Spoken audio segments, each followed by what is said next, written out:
आलमी बरादरी इस वक्त मकबूजा रियासत जम्मू व कश्मीर के हालात पर अपनी दिलचस्पी नहीं लेती और जो 25-26 दिन से वहाँ कर्फ्यू नाफिज है, अगर उस कर्फ्यू को हटाया नहीं जाता, अगर आलमी बरादरी अपने गुड ऑफिस इंडिया के खिलाफ इस्तेमाल नहीं करती तो उससे एक बहुत बड़ा सानिया होने का इम्कान है। दुनिया से हम सब की ये अपील है कि वो अपना रोल अदा करें। कश्मीर बनेगा पाकिस्तान, कश्मीर बनेगा पाकिस्तान, आजादी जाबिर से आजादी, हम छीन के लेंगे आजादी।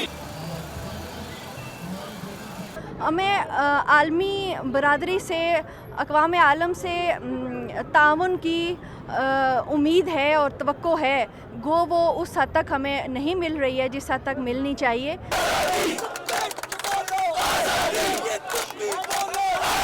कश्मीर बनेगा, कश्मीर बनेगा। एक पैगाम दुनिया को जरूर जाएगा कि पाकिस्तानी कौम जाग रही है, कश्मीर उनके दिल में बसता है। डिप्लोमेटिक ऑफेंसिव हमें करना पड़ेगा, खान साहब को निकलना पड़ेगा, दुनिया में जाना पड़ेगा, टेलीफोन कॉल से कुछ नहीं होगा। सिर्फ आधा घंटा में चाहिए और ये ट्रैफिक कोई रुक नहीं रहा है, कश्मीरियों की किसी को फिक्र ही नहीं। यहाँ पे जो भारत जुल्म के पहाड़ तोड़ रहा है, इसके खिलाफ पूरी कौम को, पूरे मुल्कों के अवाम को जमा करना चाहते हैं।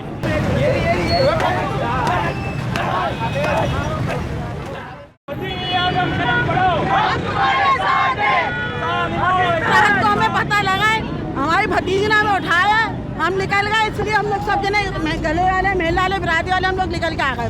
हम कश्मीर से यकजहती का मुजाहिरा करने निकले कि हम कश्मीर के साथ हैं। इमरान खान तो अपनी तरफ से पूरी कोशिश कर रहे हैं, लेकिन बाकी अवाम का भी काम है कि वो भी निकले बाहर।